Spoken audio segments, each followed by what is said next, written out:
Lepo pozdravljeni. V luči prihajajočega referenduma o zakonu o pomoči pri prostovoljnem končanju življenja se pogovarjamo z nadškofom in metropolitom Stanislavom Zoretom. Gospod nadškof, lepo pozdravljeni. Gospod Zore, kako kot duhovnik in pastir doživljate to razpravo o zakonu o pomoči pri samomoru?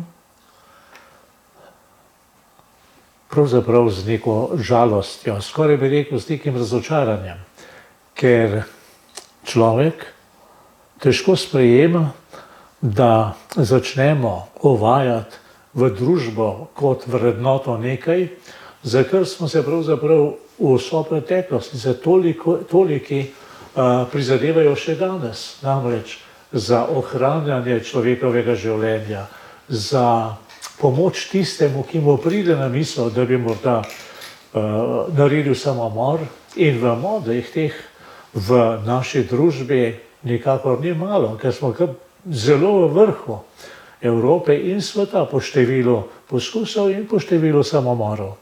In da potem v politiki pride do razmišljanja in potem celo do odločitve, da bi pa začeli pri tem samomoru, prostovoljno končanje življenja, z drugo besedo gre za samomor, vse ostalo je samo zavijanje resnice v lepe besede, da bi pri samomoru nekdo pomagal, postal pravzaprav sostorilec, da smo zdrsnili tako nizko, to je razočaranje. Ali ste se v svoji pastoralni službi že srečali z ljudmi ali pa s človekom, ki se je želel ubiti sam? Kako ste ga spremljali?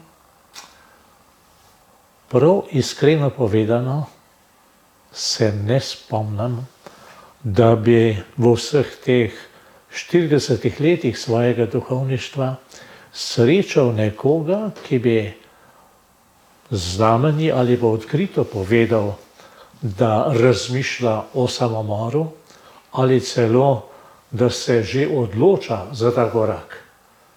Sem srečal ljudi, ki so naredili samomor, ki so storili samomor, to ja.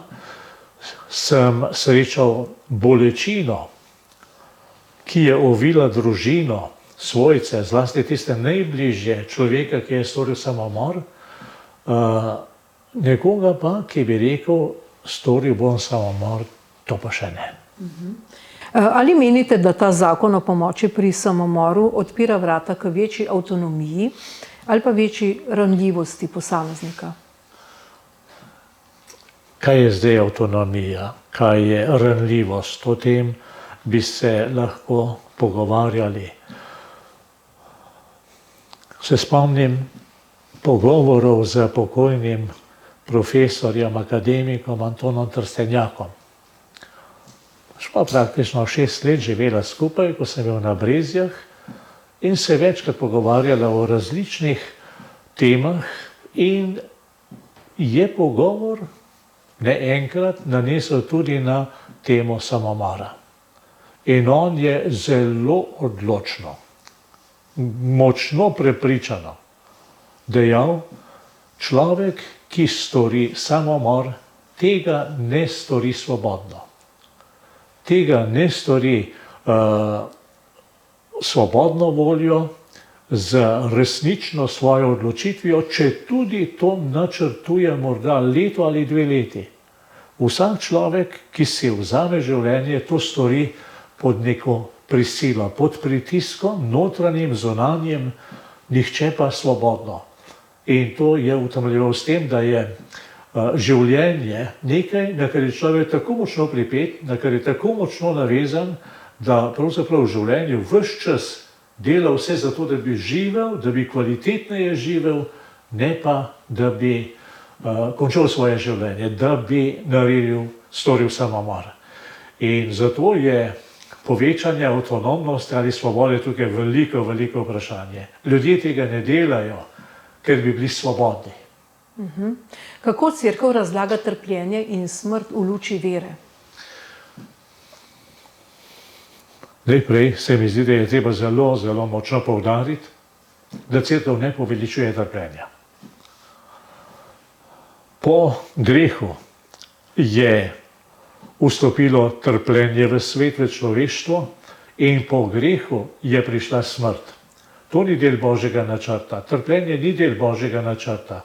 Bog nas je ustvaril za življenje in ko Jezus Kristus govori o tem, zakaj je prišel, pravi, prišel sem, da bi imeli življenje in ga imeli v izobilju.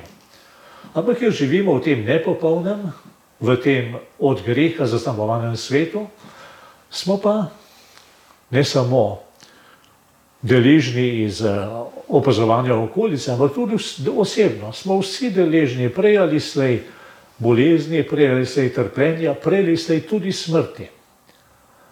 Zdaj pa gre za vprašanje, na kakšen način se soočamo s to resničnostjo, ki je ne ljubimo, ki je nočemo povzročati in jo skušamo na vsak način in z različnimi sredstvi blažiti, ne pobegniti iz nje.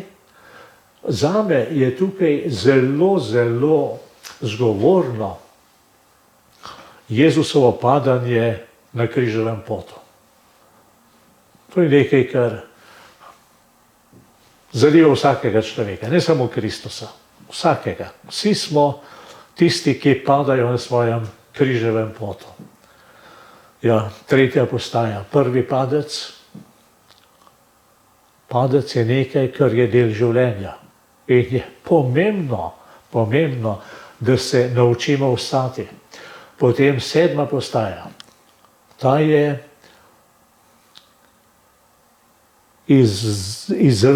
izredno povedna, ker prej sreča mater, tolažba, Simona, pomoč, Veronika, sočutje in potem pade. Na koncu nam to pove, da smo lahko čutimo, lahko pomagamo po svojih močeh, ne moramo pa nekomu vzeti trpljenja, ki je njegovo. Nismo v njegovi koži, to trpljenje je njegovo. In ta postaja je zelo, zelo zgovorna. Potem pa pride deveta. Tukaj pa občudujem to pobožnost križevega pota. Namreč, zakaj bi vstal? Naslednji korak bo boleč. Sonce bo enako žgalo. Narod okoli njega, ta horda, ki čaka, da izdihne, bo še naprej čakali, da se to čim prej zgodi. Zakaj bi vstal? Zakaj ne bi tam umrl? In nimam drugega odgovora in ne razumem tega Jezusovega napora, da vstane tudi po tem tretjem padcu pri deveti postaji, ker je odrešenje na koncu poti. Na Kalvariji. Tam, kjer se spravi z Bogom, kjer se spravi z ljudmi, kjer moli Oče odpusti in vse ne vedo, kaj delajo, tam je odrešenje. Zanj in za vse nas. In mislim, da je to tisti odnos cerkve, krščanstva do trpljenja. Zavedali se, da ni nekaj, kar bi Bog postavil v svet, trpljenje ni Božja volja. Božja volja pa je, da skušamo s trpečimi sočustvovati, hoditi z njimi, jim pomagati vstajati in hkrati prihajati počasi zoreti za tisto zavest, da je to potreba prehoditi do konca. Pobegniti z te poti z smrtjo, samomorom, ne pomeni priti do odrešenja. In mi moramo prihajati do odrešenja. Ni vedno lahka pot, včasih je zelo zahtevna, ampak na koncu je ta sprava z Bogom, z ljudmi in s seboj. In ta smrt je tista dostojanstvena smrt, v kateri je človek dozorel sam v sebi, v svojih odnosih in v odnosu do Boga. Gospod Nadškof, ali obstaja prostor za dialog med duhovno oskrbo in medicinsko pomočjo pri koncu življenja? Zdaj je odvisno, kaj pomeni konec življenja. Kot sem prej že dejal, je smrt del našega življenja. Vsi bomo, kot pravi apostol Pavel, vsi bomo stopili pred Božji sodni stav. Še prej bomo vsi stopili iz tega življenja, kar pomeni, vsi bomo umrli. In seveda je čisto vsak človek poklican, da nekomu, ki dela zadnje korake skozi življenje proti izpolnitvi, stoji ob strani. Da ta človek čuti, da ni zapuščen, da ni osamljen, da ga nekdo spremlja, podpira, da je sočuten z njim. In tukaj ima medicina nedvomno svoje veliko poslanstvo, ne samo, da zdravi prehlade, pa da operira srce, ampak da spremlja človeka tudi na teh zadnjih korakih, mu lajša bolečino in mu prinaša tisto zavest dostojanstva, ki jo ima vsak človek. Na drugi strani pa v to isto skrb za človeka stopa tudi duhovna oskrba. Duhovniki, drugi pastoralni delavci, ki spremljajo bolnike, ki spremljajo stare ljudi in umirajoče in jim odpirajo smisel. Ta pot, ki jo hodiš, ni pot v nič, ne sme in ne more biti pot v obup. Enkrat je tako slikovito rekel naš pokojni pater Hieronim Žveglič, včasih je imel imenitne primerjave, pravi, človekovo življenje, sploh pa krščanovo življenje se ne konča v dimu nad Tomačevim, v dimu iz krematorija. Človek ni rojen za dim, človek je rojen za življenje. In ta duhovna oskrba, duhovno spremljanje mu pomagajo, da res vstopa v to zavedanje, ne grem proti koncu, ampak grem proti izpolnitvi, proti srečanju, na katerega pravzaprav čakam vse življenje, včasih bolj zavestno, včasih nekoliko bolj pozabljeno, ampak vendar, sedaj bo prišel tisti trenutek, ko bom zagledal Boga iz obličja v obličje in jaz sem prepričan, vedno bolj, da bo to najbolj presenetljiv trenutek v vsem človekovem življenju.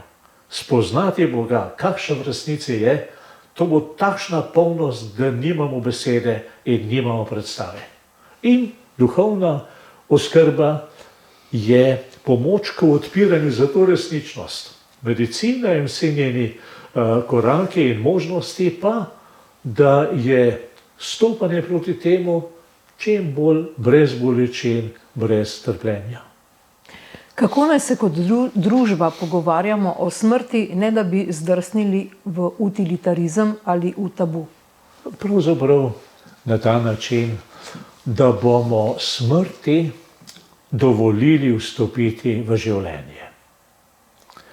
Namreč, da bo navzoča. Danes, poglejte, koliko ljudi danes še umre doma, med svojimi domačimi. Nimam statističnih podatkov, ampak mislim, da pravzaprav malo. Veliko premalo. Prevečkrat smrt na nek način izročimo v roke zdravstvenim ustanovam, zdravnikom, ki tudi v tej fazi življenja opravljajo svoje poslanstvo, pomoči človeku, lajšanje njegovega stanja. Ampak ki so tisti, ki so prvi poklicani ljubiti nekoga, ki se poslavlja, ki dela zadnje korake, ki bo kmalu zaprl oči za ta svet. In se spomnim ene profesorce, ko je prišlo do smrti v razredu. Ne dijaka, ampak sorodstvo, kako je bilo treba porabiti celo uro za to, da so se dijaki, ne otroci, dijaki pogovarjali o tem, kaj je pogreb, kako se obnaša na pogrebu, kako se obleči za pogreb. Skratka, vse te stvari, ki bi jih morali dobiti iz življenja, iz izkustva, se moramo sedaj naučiti, ker smo smrt izrinili iz vsakdanjega doživljanja. ker bodo otroci doživeli travmo in ne vem kaj še vse. Jaz se spomnim, ko je umrla moja mama. Moji nečaki oziroma pranečaki so bili takrat še zelo majhni. 4 leta, 3 leta. Oni so mamino smrt doživljali bolj mirno kot jaz. Mirno šli zraven, ji popravili lase, jo pobožali po roki. Skratka, do mame so imeli odnos, kako so ga imeli prej. Če bi pa potem tega doživetja ne imeli in bi jih obvarovali vsakega takega doživetja, da ne poznajo pokopališča, da ne poznajo pogreba, da ne vedo, kaj pomeni posloviti se od pokojnega, iti pokropiti, kako rečemo kristjani, zmoli za tega pokojnega, ja potem pa res smrt postane tabu, popolnoma izrinjeni iz življenja, izrinjeni iz pogovorov in postane nekaj strašnega. Nekaj, pred čemer bežimo, pred čemer se skrivamo, česar se bojimo. Skratka, postaviti jo na njeno mesto kot del življenja in se mi zdi, da se bomo lahko pogovarjali o smrti normalno. Kakšna je vrednost človeškega življenja in kdaj se življenje konča in kdo o tem odloča? Vrednost življenja, ja, tukaj bi bilo zelo zanimivo, če bi postavili različne ljudi ali pa različne stroke in bi se začeli pogovarjati o vrednosti življenja. Nekoč je bilo v neki knjigi, v nekem učbeniku nekoliko zbanalizirano to vprašanje, ampak zgolj zato, da bi nas prebudilo. In je bilo navedeno, v človeškem telesu je toliko žvepla, toliko železa, toliko tega, toliko onega, toliko tretjega in nazadnje je prišla neka bagatelna vrednost. Res tako nizka, da smo bili presenečeni nad tem. Če pa vprašaš, koliko je vredno življenje nekoga, ki ga imaš rad. Ne zato, ker ti koristi, ne zato, ker si ob njem varen, ker imaš zaradi njega to ali ono ugodnost, ne zato. Ampak zaradi tega, ker ga doživljaš kot nekaj tako velikega, da si zanj pripravljen storiti vse. To pomeni imeti rad. Kot je Jezus rekel, nihče nima večje ljubezni, kakor je ta, da kdo da življenje za svoje prijatelje. To pomeni zares imeti rad. Kakšna je vrednost v tem primeru večja od mojega življenja? Vse druge stvari so samo nekje vmes. Med materialno snovjo, ki je vse skupaj nič, in med temi duhovnimi, čustvenimi, odnosnimi razsežnostmi, ki so pa vrednejše, kakor pa moje življenje. Kje vmes je ta ali oni človek, pa ne vem. In o koncu življenja, o smrti odloča Bog. Ko imam srečanje za birmance, jih vedno vprašam, koliko so stari. In vedno rečejo, 14 let, 15 let, glede na čas, ki je pritekel od rojstva, od rojstnega dneva. Potem pa rečem, a vam je že kdaj prišlo na misel, da ste starejši od svojega rojstva. Da ste pravzaprav stari 9 mesecev več, približno. Ker naše življenje se je začelo s početjem.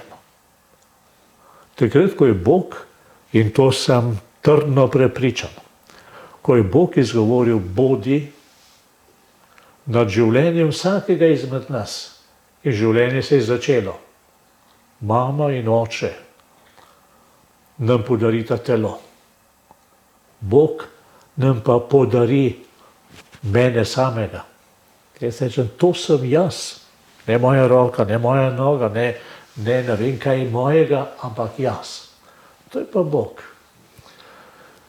Tega ti ne more dati noben človek, ampak je čisti Božji dar. bodi, kot na začetku stvarjenja, bodi svetloba. In stvari so začele bivati. Bodi in začel sem bivati. Tako tudi konca življenja nimamo v svojih rokah. Lahko človek je to sposoben storiti, da vzame to v svoje roke, ampak se ponovi raj. Tisto prepovedano drevo spoznanja dobrega in hudega. In ko te stvari vzamemo v svoje roke, raja ni več. In smo goli in prestrašeni in ogroženi od drugih ljudi okoli nas. In to se ni zgodilo samo tam v tistem začetku prve Mojzesove knjige, ampak to se dogaja vsakič, ko tisto, kar ni naše, vzamemo v svoje roke, si prisvojimo in začnemo mi odločati o tem. In je še manj raja na zemlji in še več teme in še več strahu in še več obupa. Zakaj je pomembno, da se pogovarjamo o svetosti življenja od spočetja do naravne smrti? Zaradi tega, ker vemo, da se ves čas po prostoru širijo tudi drugačni glasovi. Spet, zadnjič mi je prišel na misel nekoliko morda čuden stavek, ampak mi ljudje smo tako krhki v svojih odločitvah in v svoji zvestobi, da je dovolj, da en peklenšček pride mimo in nekaj prešepne, pa že začnemo poslušati. To ni samo v raju. To je danes velja za vsakega izmed nas. Vsak izmed nas se vsak dan odloča, bo sledil temu, kar je prav, kar je Božja volja, kar je sveto, kar pomeni izuzeto, ali pa bo poslušal te druge glasove, ki govorijo o tem, če boš pa to, potem bo pa to, potem bo pa to. V resnici pa pride samo, kot sem rekel, do teme, žalosti in obupa. Zato moramo mi veliko govoriti o tem, da je življenje sveto, da je dar, da je življenje lepo. In jaz dostikrat rečem, se veselim nebi zaradi tega, ker je že na tem svetu tako zelo lepo. Ob vsem zavedanju, vseh preizkušenj, v življenju ljudi okoli mene, v mojem življenju, ampak nebesa pa je neizmerno lepa, ker je že tukaj tako lepo. In to lepoto moramo videti, se jo zavedati in jo začeti spoštovati prav skozi naše pogovore o svetosti življenja in o svetosti toliko drugih stvari, ki so povezane z življenjem. Ne more to biti na voljo takšno ali drugačno meni ali komorkoli drugemu. Življenje je sveto, sicer postane potrošna dobrina in ponavadi ne tistega, ki ga živi, ampak tistim, ki se z njo okoriščajo. Pomagajmo ljudem živeti, ne umreti. To je vodilo vsakega kristjana. Kako to živeti? Na ta način najprej, da svoje življenje vzameš kot Božji dar. Ob vseh preizkušnjah, ki so v življenju. Tukaj imam pred očmi svojo mamo. V življenju je imela, verjemite mi, preizkušenj več kot preveč. Ampak moja mama je rada živela. Tudi še v visoki starosti je ona rada živela in bi še naprej rada živela, ampak se je življenje izteklo. Skratka, najprej v sebi to ustvarjati, oblikovati in živeti hvaležnost. Hvaležnost, da sem. Hvaležnost za ljudi, ki so okoli mene. Veselje ob dejstvu, da živim, in veselje ob tem, da okoli mene živijo ljudje, ki jih imam rad, ki me imajo radi. Ne vseh enako, ampak vendar ljudje. In na ta način se mi zdi, da potem lahko začnemo, tako kakor pravi Jezus, kakor sol, kakor kvas, širiti to ozračje, ta odnos v okolje, v prostor in napolnjevati prostor z to hvaležnostjo in z tem veseljem. To se je dogajalo na koncu koncev v časih prve cerkve. Saj niso ljudi prepričevali za učenimi govori, pa z ne vem kakšno teologijo, ampak svojim življenjem. Poglej, kako se imajo radi med sabo. In to je zbudilo pozornost. In to je začelo privabljati ljudi, da se je to oznanilo, sporočilo Jezusa Kristusa in njegovega evangelija, začelo širiti v prostor in v 300 letih so s tem evangelijem prepojili cesarstvo. Danes se mi zdi, da smo spet na začetku neke poti. Ali je Slovenija že izkoristila vse možnosti, ki jih sodobna znanost ponuja pri oskrbi na smrt bolnih, pri paliativi? No, se iz dneva v dan poslušamo tudi od najbolj pristojnih, od najbolj kompetentnih na tem področju, da še zdaleč nismo storili vsega. Imamo samo eno stavbo hospica v celi Sloveniji. Potrebovali bi v vsaki regiji eno takšno stavbo. Potrebovali bi pravzaprav v vsakem domu za ostarele nekaj postelj namenjene vsemu temu. Ampak žal se politika ne ukvarja s tem, se ji zdi bolj primerno ali pa bolj koristno, ne upam do konca reči, ukvarjati se z pomočjo pri samomoru. Pa vendar dobro vemo, da dokler nisi človeku ponudil vseh možnosti, da sprejema svoje življenje in ga živi, toliko časa ne govori o ničemer drugem. In tudi potem nimamo kaj govoriti o pravici ali celo o dolžnosti pomoči pri samomoru.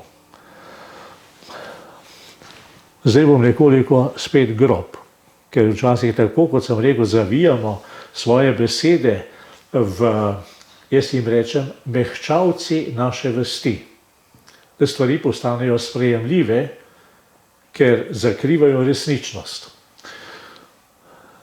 Če bo nekdo prišel pa rekel, rad bi se obesil, rad bi videl tistega, ki mu bo dal štrik. Ampak za to gre. Za pomoč pri samomoru pomeni nekomu pomagati zato, da se umori. Kar pomeni, postaneš sokrivec. In nobena zakonodaja na tem svetu, nobena ustava na tem svetu tega ne more spremeniti. Sokriv si neke smrti, nasilne smrti. In če tudi vsi zakoni dovoljujejo, morda celo zapovedujejo, stvar ostane greh, stvar ostane umor in sodelovanje pri umoru. In zato tako zelo razumem zdravnike in njihova stališča, da ne morejo pri tem sodelovati. Zanimivo je to, da v tem mračnem srednjem veku, v katerem imamo toliko slabih besed, koliko smo jih poslušali, koliko jih še vedno danes tako slišimo, ampak ta mračni srednji vek je zelo jasno razločeval padarja, zdravilca in rablja. Nikoli to ni bila ista oseba. To postkrščansko, jaz bi kar rekel že posthumano družbo, pa lahko začnemo videti tudi kot prostor, v katerem se to dvoje nasilno združuje, kar pa ne more biti. Zato sem hvaležen zdravnikom za njihovo jasno besedo, da so oni tukaj, da so oni študirali in da oni živijo zato, da varujejo življenje, da pomagajo bolnikom, ne da jih morijo ali da jim pomagajo, da bi se umorili. Zato ne, nikakor še ni storjeno vse in nikoli ne bo storjeno vse, ker vedno so možni še koraki naprej. Ampak ker je pomoč danes, pa dajmo narediti. Dajmo. Kakšne posledice lahko prinese tak zakon o pomoči pri prostovoljnem končanju življenja? Poglejte, zelo, zelo enostavno. Takšen zakon dejansko spremeni družbo. In to v presenetljivo kratkem času. Sem bral Hannah Arendt, njeno knjigo o Eichmannovem procesu v Jeruzalemu, kjer zelo, zelo podrobno obravnava in analizira dogajanje v Nemčiji in v državah, ki so jih nacisti okupirali, do različnih vprašanj. In nekaj, kar je mene pretreslo, je tole, da je bilo za Nemce potem med samo svetovno vojno nečloveško, nehumano pobijati ljudi z orožjem, takšnim ali drugačnim. Nasilno, fizično. Medtem ko je bilo zaplinjati ljudi humano. Veste, kakšen korak je naredil narod, ne bom rekel, da so bili čisto vsi tega mnenja, ampak vendar zaplinjevanje je postalo sprejemljivo in humano. Ono je ostalo brutalno, barbarsko. V teh, ne vem, 13-14 letih nacizma. Ne? Tukaj mi prihaja na misel, pravzaprav preprosta sintagma, da normalno je tisto, kar je po normah. Ponavadi ne pride na misel, ampak že iz besed samih izhaja dejstvo tega. Kar pomeni, da spremenimo norme in se bo spremenila normalnost. In mi danes sprejmemo ta zakon o pomoči pri prostovoljnem končanju življenja, kot se zakrinkano reče, čez 15-20 let bo normalno ne samo asistiran samomor, ampak bo normalno še marsikaj drugega, kar lahko danes vidimo v deželah z nekoliko daljšo zgodbo, z evtanazijo, pa ne neskončno dolgo. 10-20 let. Kanadski zdravniki opozarjajo zdaj slovenske zdravnike v posebnem pismu in jih skrbi in jih svarijo, kaj se lahko zgodi. Kaj se je zgodilo v Kanadi? Začelo se je tako, kakor pri nas. Vse skupaj je zdelo silno omejeno, silno zoženo. Pri končanju življenja vsakemu zdaj, ki sliši vse utemeljitve za ta zakon, sliši o bolnikih v terminalni fazi bolezni, ki pravzaprav že umirajo. Ja. Ampak v Kanadi se je dogajalo in se je dogajalo, to ni nekaj, kar bi bilo preteklost, da je invalidka na vozičku prosila za pomoč državo, za pomoč, da bi dobila dvigalo, da lahko zle z vozičkom v svojo hišo. Namesto pomoči je dobila ponudbo za evtanazijo. Je prišlo dekle, mlada punca, 20-21 let, v bolnico in prosila, jaz imam samomorilne misli, prosim, če mi pomagate. In so rekli, ja, psihiatra je treba čakati ne vem koliko mesecev. Posteljo v bolnici je treba čakati toliko mesecev. Evtanazijo vam omogočimo v enem tednu. Ona je prišla prositi proti temu. In je zanimivo, to so podatki, ki so pretresljivi. Tam, kjer so sprejeli to evtanazijo, se je med tistimi, ki jo izvajajo, dvignila stopnja samomorilnosti. Krepko nad običajno povprečje. In še vrsta drugih čudnih zadev, ki jasno razmišljajočemu človeku govorijo, to je področje svetega in poseganje samovoljno, tako, ko se mi začnemo delati bogove, prinaša katastrofo. No, saj omenili ste že, tudi javno ste upozorili na nacistično taktiko, ne, nacisti so uvajali program usmrtitve bolnikov, oseb z oviranostjo in duševnih bolnikov pod parolo usmiljenja in ljubezni do trpečih v življenja nevrednem življenju. Zdaj, kakšno je zdaj to življenje, nevredno življenje? In kako je to mogoče sploh finančno ovrednotiti? Namreč v slovenski zakonodaji je treba vsak zakon finančno ovrednotiti, kaj zdaj zakon pomeni, koliko nas bo to stalo, kaj bomo prihranili. Kaj je življenja nevredno življenje?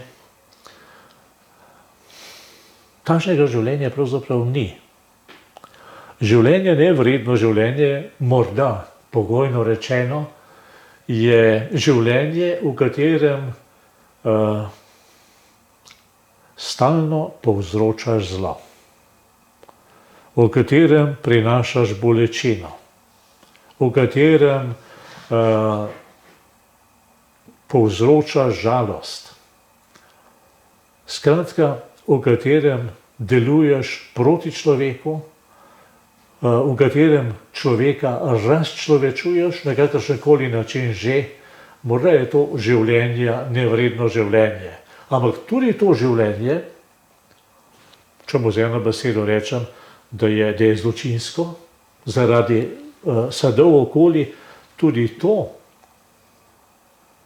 ni namenjeno končanju, ampak spreobrnenju. Odgovor na takšno ravnanje je spreobrnenje, ne smrt.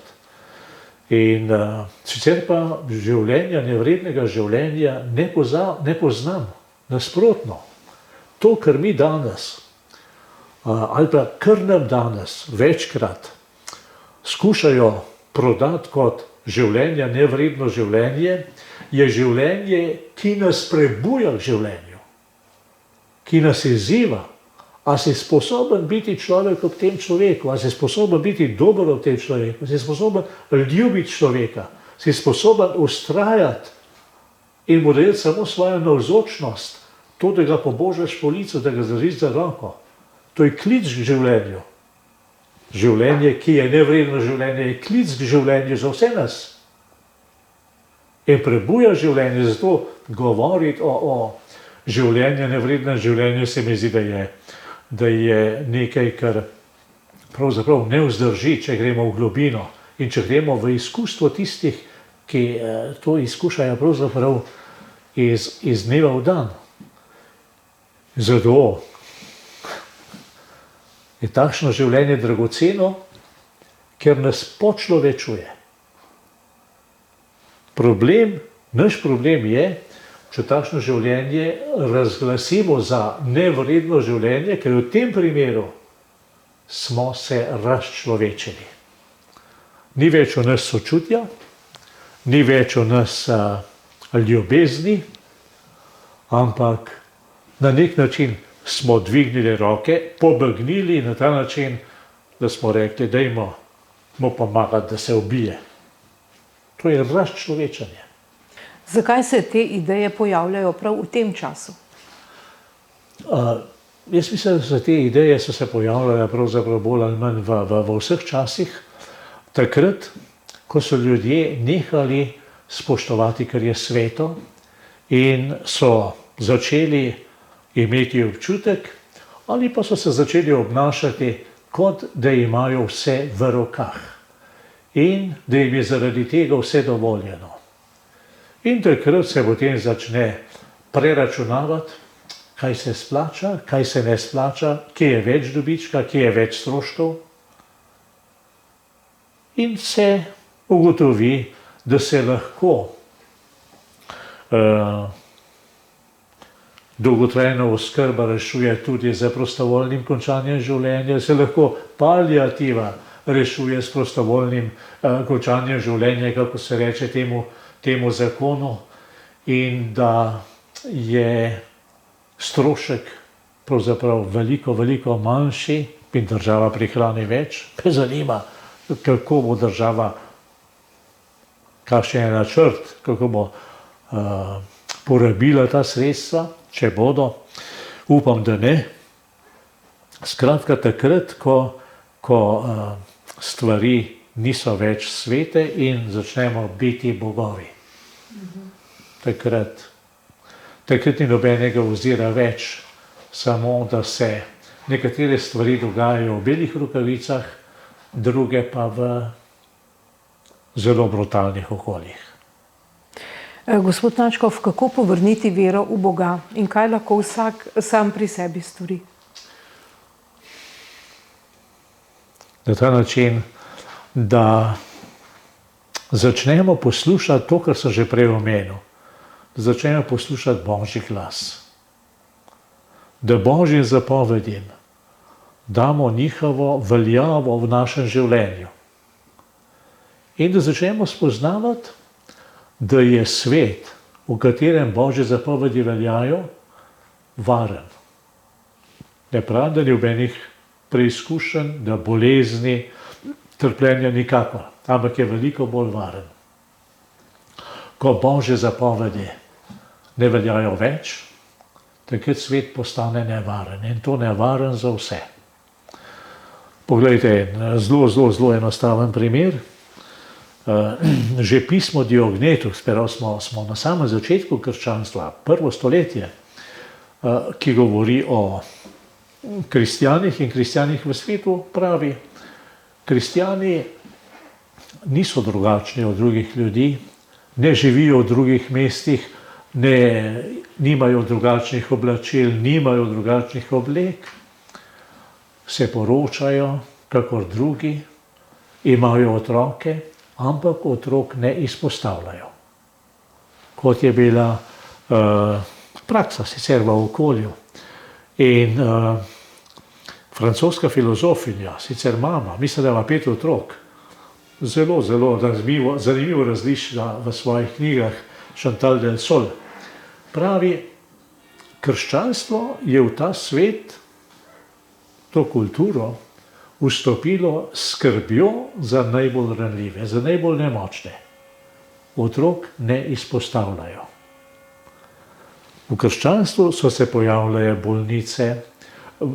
bolnišnice in različne druge ustanove za pomoč bolnim, nemočnim in tako naprej. In ta ista avtorica pravi, v koncu, zatonu krščanske civilizacije, pa spet, sicer ne izpostavljamo otrok, ampak jih morimo. Je splav napredek. Strašno. In zdaj smo v evtanaziji.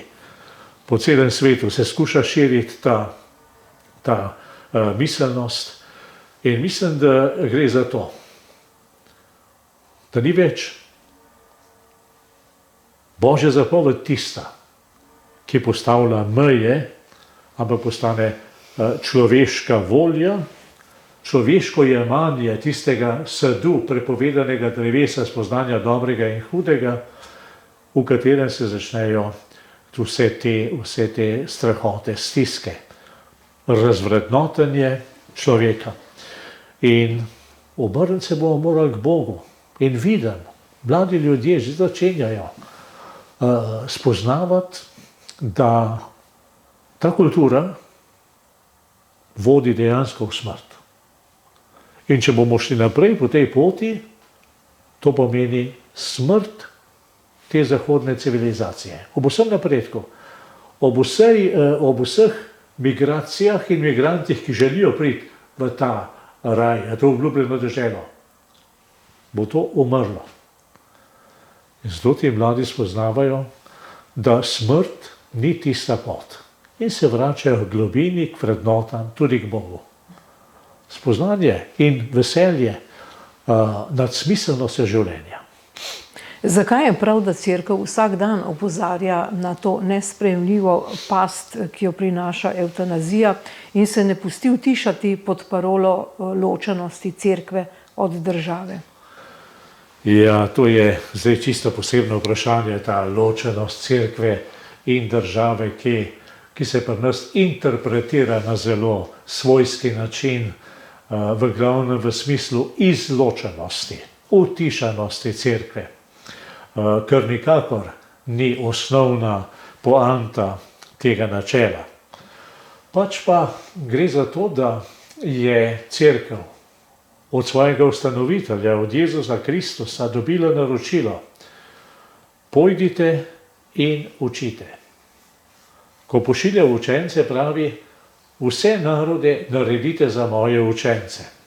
In kaj učite? Učite evangelij.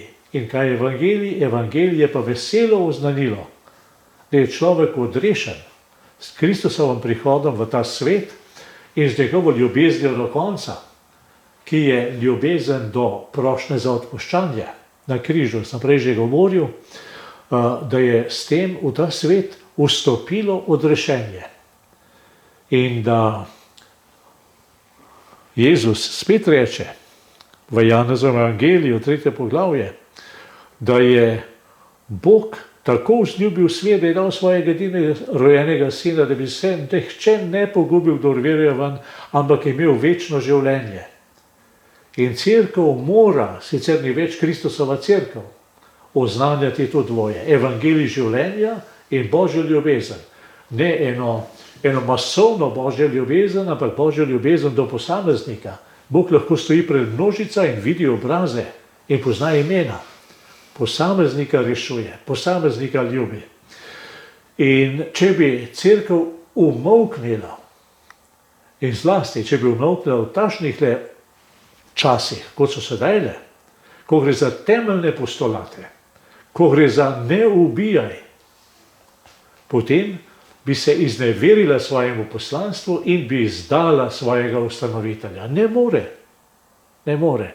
Kristus pravi: če vi umolknete, bodo kamni vpili.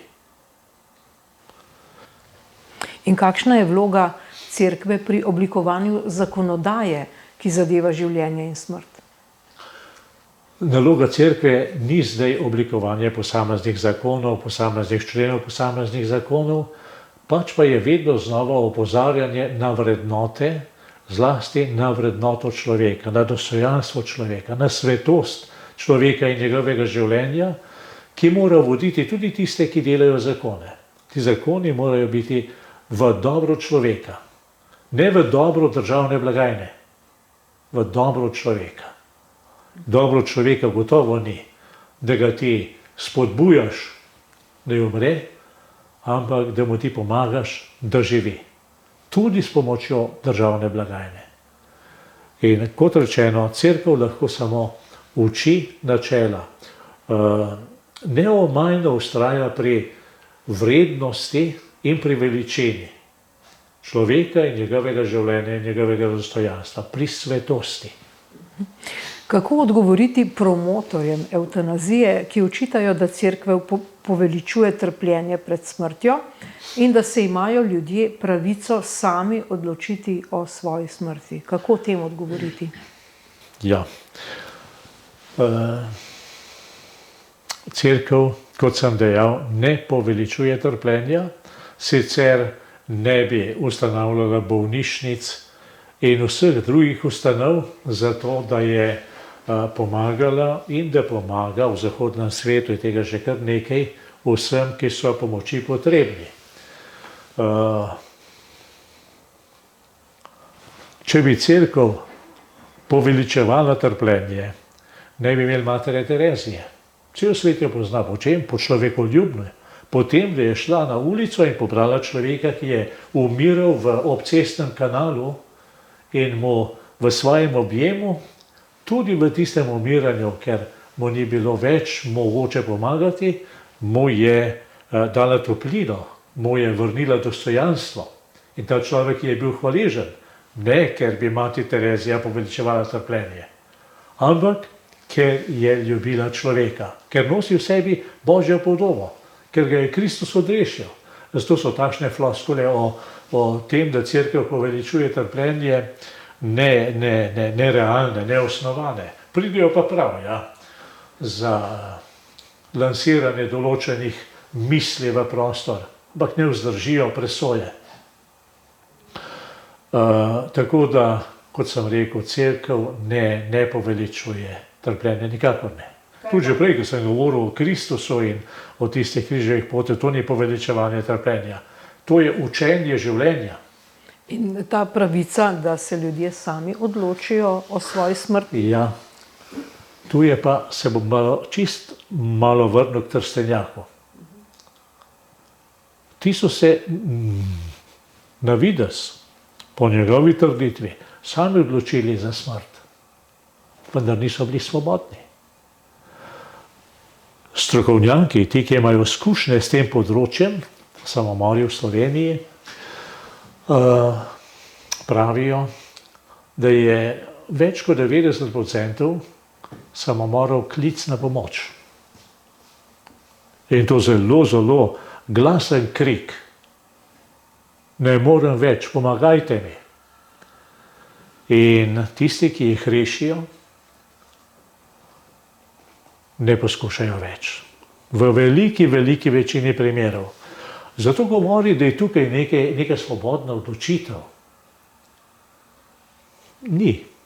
Ta človek je v strahu, boji se, da je drugim nadležen. Zadnjič pa je nekdo rekel, če bi moji mami nekdo rekel, pa rada živi, ampak če bi nekdo rekel, svojemu sinu si postala breme. Rekel bi moja mama, ker bi ima tako rada, rekla, rada bi umrla. Da ne bi bila breme. A je tle svoboda? Ni. Tle je napačno izražena ljubezen do nekoga ali pa skrb za nekoga. Zato tako lahkotno govorjenje o svobodi, prostovoljnosti po tem odločitvah ni vredno besed. Kakšno breme pa nalaga pomoč pri samomoru na zdravstveno in drugo osebje, tudi mogoče na osebje, ki je neverujoče, tudi oni imajo mogoče etično breme? Seveda ga imajo. Na koncu koncev mislim, da o tem spregovorijo izjave in stališča vseh zdravstvenih organizacij, ki so pri nas.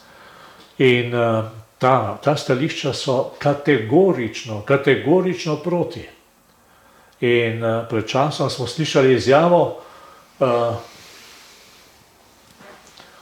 našega pomembnega upokojenega politika, ki je rekel, ta zakon nikogar v ničesar ne sili. Ni res. Ta zakon sili zdravnike v dejanje, ki je proti njihovi osnovni odločitvi za to, da bodo varovali življenje in negovali bolnike. Ja, sej je ugovor vesti. Ta ugovor vesti je zdaj zavarovan z tem zakonom, ampak vse vemo, kako je bilo v farmacevtski dejavnosti, kako se je ugovor vesti vedno bolj šikaniral in ta ugovor vesti ne bo čisto nič drugačen. To je samo zato, da se začnejo odpirati neka vrata, ki se bodo potem odprla do konca. Ampak jaz verjamem, da je treba slišati te zdravnike iz tujine tudi, omenili ste kanadske zdravnike, in resno vzeti vsa svarila, o katerih govorijo. Ker na vse zadnje, kot sem rekel, noben zakon ne more razbremeniti tvoje vesti. In zakaj potem ta evtanazija in samomor s pomočjo postajata družbeno sprejemljiva in celo legalizirana? Kot sem rekel, bosta družbeno sprejemljiva postala v tistem trenutku, ko bodo norme spremenile normalnost. Zaenkrat to še ni. Zaenkrat smo vsi pod vplivom nekega strahu. Nihče izmed nas, ni ga med nami, ki ga ne bi bilo strah trpljenja, ki se ne bi bal bolečine in ko se to poudarja, se vedno bolj izkazuje ali pa prikazuje, da bi pa takšen zakon lahko bil izhod iz tega strahu. Nič ne bo izhod. Še vedno te bo na smrt strah v tistem trenutku, preden boš pritisnil na takšen ali zaužil ali kakorkoli. Na smrt strah, ker človeka je strah smrti. Razen tiste, v katero si do konca dozorel. Je pa to, se pravi, strah pred tem in pa mehčanje naše vesti. Poglejte v poimenovanju tega zakona. Pomoč. Kako je to čudovita beseda. Ne? Prostovoljnost. Krasna. Kaj je lepšega kot biti svoboden? Sam se odločati. Življenje, nekaj, kar neizmerno cenimo. Končanje je nekaj tako zelo vsakdanjega, v resnici pa, če bi rekel, pomoč pri prostovoljnem samomoru, tu se pa že prebudi v človeku zavest. Tukaj pa ne gre več samo za lepe stvari, ampak gre tudi za kruto resničnost samomora. Umor pa ni nekaj, kar bi bila kar sprejemljiva davnost v družbi. Tudi evtanazija je dobra smrt, ne? Čeprav to ni dobra smrt, ne? To je uboj. V steni zdravniki pripovedujejo, da je ta tako imenovana dobra smrt, evtanazija. To je pač beseda uporabljena za to, da uspava dojemanje, da uspava sprejemanje. Resničnost pa je pa brez vsakega ev, ampak je samo tanatos.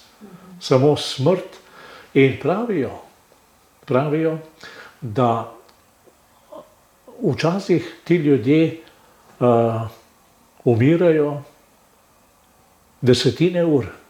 To ni kar smrt, ki je bilo trenutek, pa te ni več. Ne, ni tako. Nekateri celo preživijo.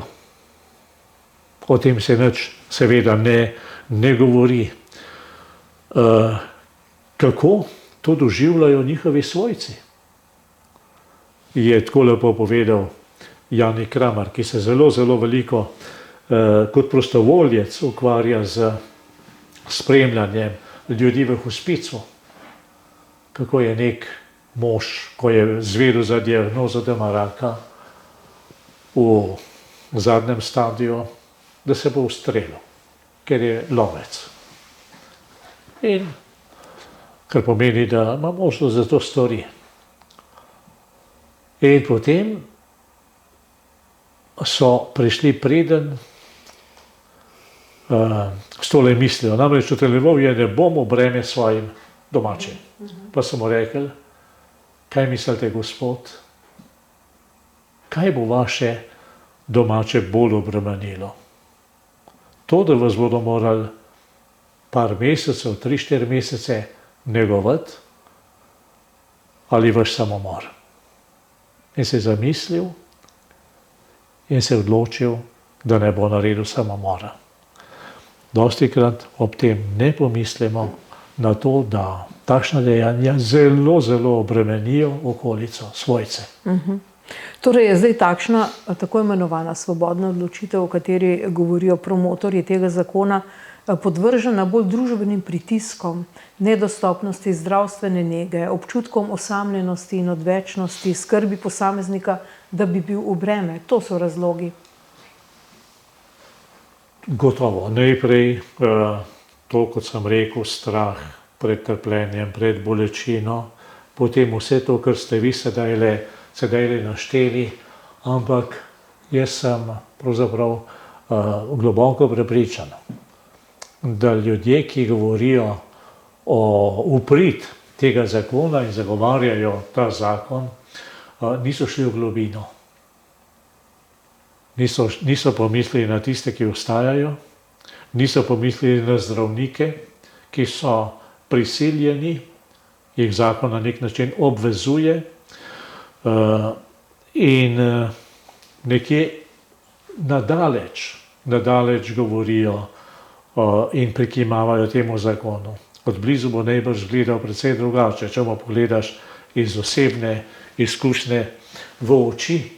In pa zame je zelo pomenljivo.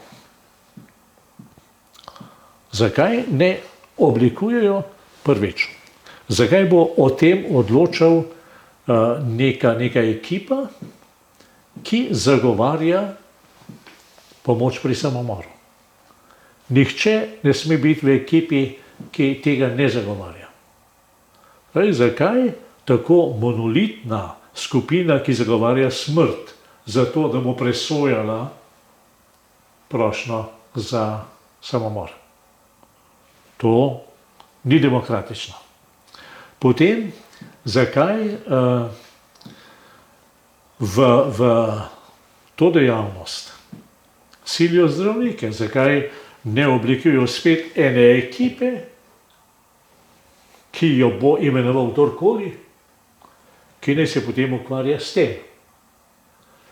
Predvsem pa, zakaj ob smrti zdravnik ne sme napisati, da je ta človek umrl zaradi prostovoljnega samomora, ampak mora napisati, da je umrl zaradi raka, zaradi pljučnice, zaradi ne vem česa že. Se pravi, da poleg tega, da zdravnika silijo v sodelovanje pri samomoru, ga silijo tudi v laž o razlogu smrti. Tukaj so stvari, ki ne stojijo in so skregane z resnico in z spoštovanjem. Tukaj pa potem ni prostovoljnosti pri zdravnikih in ne, to pa zakon je že tako in tako se boš obnašal. Ali mislite, da je v ozadju teh propagandnih akcij tudi morebitna trgovina s človeškimi organi, kot lahko zaznavamo v državah Zahodne Evrope? Zdaj, dokler govorimo o teh bolnikih na koncu svoje zemeljske poti, o starejših ljudeh, tukaj ne gre za transplantacije, za odvzem organov, za presajanje. In to zaradi tega, ker z mojimi organi se nima kdo kaj pomagati. So prestari in drugič, če sem se zastrupil, komu bom dal ta strup? Je pa res. In to zdravniki, s katerimi se pogovarjaš, zelo pretreseni pravzaprav povedo, da pa ko se začne meja tega ali prostovoljnega samomora ali potem evtanazije, vmes je samo pravzaprav razmeroma majhen korak nižati, ko noter pridejo ljudje s psihičnimi boleznimi, ko noter pridejo ljudje, ki so naveličani življenja, ko noter pridejo celo mladostniki, ki neizmerno trpijo.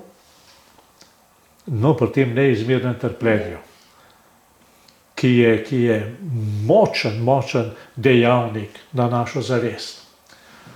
Se jaz vprašam, in to sprašujem vsakega, ki bi morda bil za ta zakon. Ko bo tvojega sina ali tvojo hčer zapustil fant, zapustilo dekle, ali bo neizmerno trpel? Jaz mislim, da ja. Ni hujšega trpljenja, kot je trpljenje ranjeno srce v ljubezni. Ali mu bo prišlo na misel, da ni nobenega smisla več? In če bo danes prišel ta zakon, kdo pravi, da čez par let ne bo mogel nihče več reči, ti ne boš mogel reči svojemu sinu, ne nori. Poslušaj. V Franciji so predlagali, to je bilo par mesecev nazaj, zakon, ki bi, če žena nagovarja moža, ki se je odločil za evtanazijo, naj tega ne stori, 2 leti kazni zaporne. Tako daleč v nesmisel gremo, ko ni več dovoljena skrb, ki prihaja iz ljubezni in moraš biti tiho. Zato je treba pomisliti o tem neizmernem trpljenju, kaj vse se tam noter lahko prikrade. In potem pa začnejo, ja, ni najprej smrt, ampak najprej globoka koma, globoko omamljanje in potem se lahko poberejo organi in potem se človeka usmrti. Ti organi so pa primerni za transplantacijo. Tukaj se pa potem lahko začnejo še hujše zlorabe. In Bog ne svaruje tega. Kaj zdaj to zakonsko uvajanje pomoči pri samomoru pomeni za kristjane oziroma katoličane? Pravzaprav se bo nazadnje moral vsak kristjan sam odločiti. Kot cerkev, kot tudi različne ustanove znotraj te cerkve, tudi, ne vem, zdravniki, pa krščanski zdravniki, pa vse te skupine. Skušamo prebujati zavest kristjanov in dajati pogum tudi drugim, ki morda niso verni ali pa niso kristjani. Drugim verskim skupnostim. Tudi k razmišljanju o teh vprašanjih na osnovi Svetega pisma, na osnovi izročila in 2000-letnega učenja cerkve. Nazadnje se bo moral odločiti vsak sam, kot se vedno odloči vsak sam. In upam, da jim bo ta prebujenost, ta širša osvetljenost zadev pomagala, da se bodo odločali za življenje, za medsebojno pomoč, za vztrajanje pri nekom, ki je v stiski, in da ne bodo nikoli videli rešitve v nasilni smrti.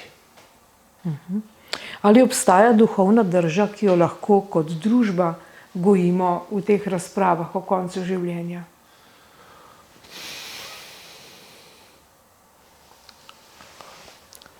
Ja.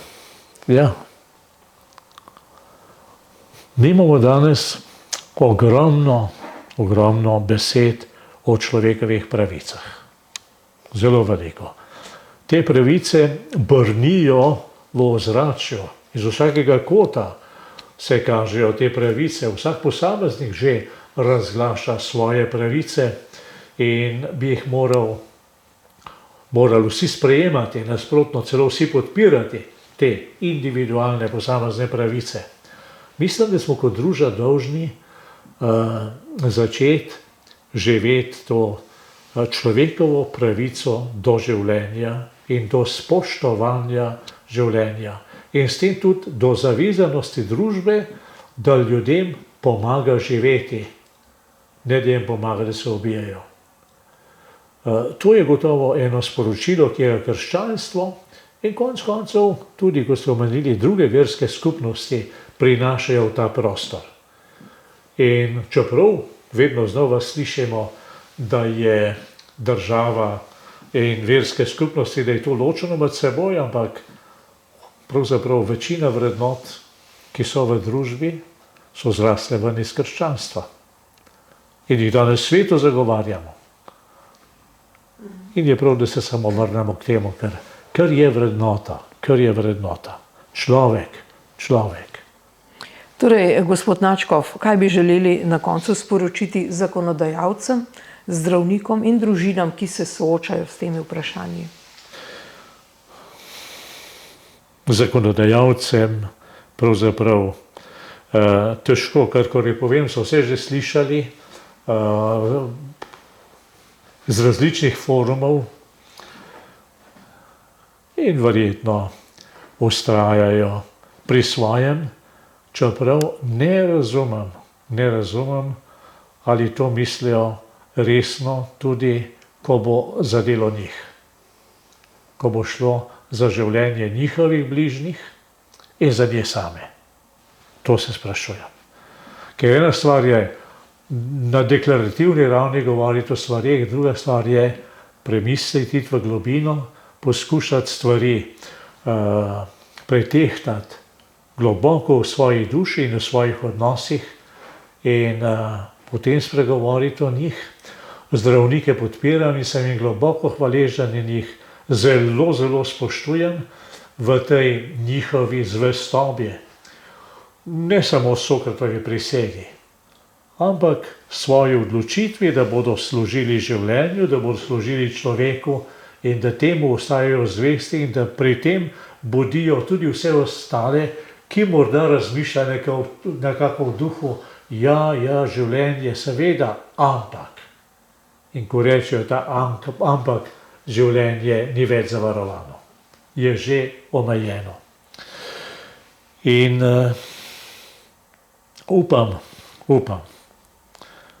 da bo na koncu v vseh nas zmagal tisti božji glas, ki je tako globoko položen v človeka, delaj dobro, varuj se hudega, in da se bomo res v resnici odločali za dobro in delali dobro.